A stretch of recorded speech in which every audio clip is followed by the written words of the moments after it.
తండ్రి చాటు బిడ్డ, పప్పు ఎమ్మెల్యేగా కూడా గెలవని నాయకుడు, తెలుగు మాట్లాడము రాని వ్యక్తి, ఏసీ తప్ప బయట ప్రజల కష్టాలు తెలవని ఇలా ఒకటి కాదు, రెండు కాదు, ఏపీ విద్యాశాఖ మంత్రి నారా లోకేష్ ఎదుర్కొని విమర్శ అంటూ లేదు. కానీ ఇప్పుడు ఆయన ఏపీలో ఒక కీలక స్థానంలో ఉన్నారు. టీడీపీలో చంద్రబాబు నాయుడు తర్వాత అంతటి స్థాయికి ఎదిగారు.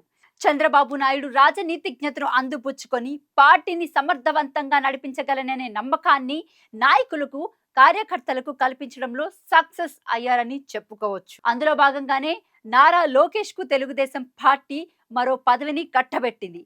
టీడీపీ వర్కింగ్ ప్రెసిడెంట్ గా ఆయనకు కీలక బాధ్యతలు అప్పగించింది. ఇప్పటి వరకు జాతీయ ప్రధాన కార్యదర్శిగా ఉన్న లోకేష్ కు ఇది కీలక ప్రమోషన్ అనే చెప్పొచ్చు. ఇప్పటికే నారా చంద్రబాబు నాయుడు తర్వాత పార్టీలో నంబర్ 2 గా కొనసాగుతున్న లోకేష్ తండ్రి తర్వాత టీడీపీ పగ్గాలు చేపట్టే దిశగా మరో అడుగు ముందుకేశారు. నారా లోకేష్ 2013లో రాజకీయాల్లోకి అడుగుపెట్టారు. హైదరాబాద్ లోని గండిపేటలో జరిగిన మహానాడు కార్యక్రమంలో ఆయన పొలిటికల్ ఎంట్రీ ఇచ్చారు. అయితే అంతకు ముందు 2009 ఎన్నికల సమయంలో టీడీపీ ఇచ్చిన నగదు బదిలీ హామీ లోకేష్ ఐడియా అని చంద్రబాబు నాయుడు చెప్పారు. 2014లో ఏపీలో టీడీపీ అధికారంలోకి వచ్చిన నాటి నుంచి లోకేష్ రాజకీయాల్లో యాక్టివ్ అయ్యారు. 2017లో శాసన మండలికి ఎన్నికైన లోకేష్ మంత్రి పదవిని చేపట్టారు. అయితే రాజకీయాల్లోకి అడుగుపెట్టిన నాటి నుంచి తెలుగు నాట ఏ నాయకుడు ఎదుర్కోనన్ని విమర్శలు, ట్రోల్స్ ను లోకేష్ ఎదుర్కొన్నారు. విపక్ష వైసీపీ నేతలు ఆయన్ను పప్పు అంటూ ఎద్దేవా చేశారు. లోకేష్ తెలుగు ప్రసంగాల్లో తడబడేవారు. కొన్ని పదాలను ఉచ్చారణ సరిగ్గా ఉండేది కాదు. దీంతో తెలుగు సరిగ్గా మాట్లాడలేవంటూ హేళన చేసేవారు. వర్ధంతికి, జయంతికి తేడా తెలియదంటూ విమర్శించారు. ఓ సందర్భాల్లో లక్ష్మీ పార్వతి మాట్లాడుతూ ఒరేయ్ మనవడా మంగళగిరి అని స్పష్టంగా పలుకు, నా ఓటు నీకే అని వ్యంగ్యంగా మాట్లాడారు. చాలా మంది వైసీపీ నేతలు జూనియర్ ఎన్టీఆర్ తో లోకేష్ కు పోలికలు తీసుకొచ్చారు. అటు మంగళగిరిగా 2019లో ఓటమి పాలైనప్పుడు కూడా ఎమ్మెల్యేగా గెలవలేవని విమర్శను ఎదుర్కొన్నాడు. తీవ్ర స్థాయిలో ట్రోల్స్, విమర్శలు, ఎద్దేవలు, ఎన్నికల ఓటమి.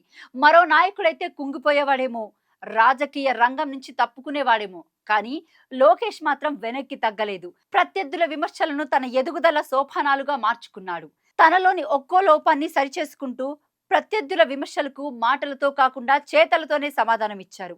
తనను ఓడించినా సరే మంగళగిరి ప్రజలకు నిత్యం అండగా ఉంటూ తన సొంత నిధులు ఖర్చు చేసి వారికి దగ్గరయ్యారు. పార్టీలో చంద్రబాబు నాయుడు ఉన్నప్పుడే కాకుండా అత్యంత క్లిష్టమైన సమయంలోనూ తనదైన స్టైల్ చూపించారు. చంద్రబాబు నాయుడు అరెస్ట్ అయినప్పుడు ఢిల్లీ స్థాయిలో లాబియింగ్ చేశారు. అమిత్ షాను కలిశారు. నేషనల్ మీడియాలో చర్చల్లో పాల్గొన్నారు. క్లిష్ట సమయంలోనూ పార్టీని కాపాడుకోవడం, తండ్రిని విడిపించుకోవడంలో కీలకంగా వ్యవహరించారు. ఆ తర్వాత ఆయన పాదయాత్ర ద్వారా ప్రజలకు దగ్గరయ్యారు. ప్రజా నాయకుడిగా పేరు తెచ్చుకున్నారు. 2024 అసెంబ్లీ ఎన్నికల్లో టీడీపీ కూటమి ఘన విజయం సాధించిన తర్వాత లోకేష్ స్థాయి మరింత పెరిగింది. 2019లో ఓడిన మంగళగిరిలోనూ ఈసారి ఆయన రికార్డ్ మెజారిటీతో గెలుపొందారు. ఐటీ, విద్యాశాఖ మంత్రి లోకేష్ గా తీసుకుంటున్న నిర్ణయాలు ఆయన పరిణితికి అద్దం పడుతున్నాయి. ఏపీకి పెట్టుబడులు తీసుకురావడంలో లోకేష్ కీలకంగా వ్యవహరిస్తున్నారు. కూటమి ఏర్పాట్లో కీలకంగా వ్యవహరించిన పవన్ కళ్యాణ్ ను పవన్ అన్న అని ఆప్యాయంగా సంబోధిస్తూ జన సైనికుల మనసులోనూ స్థానం సంపాదించారు. అనేక పరిశ్రమలను రాష్ట్రానికి తీసుకొస్తూ ఏపీని అభివృద్ధి దిశగా ముందుకు తీసుకెళ్తున్నారు. ఇలా ఒకప్పుడు విమర్శలు ఎదుర్కొన్న నాయకుడు ఇప్పుడు లీడర్ గా ఎదిగారనేది మాత్రం విస్మరించలేని సత్యం.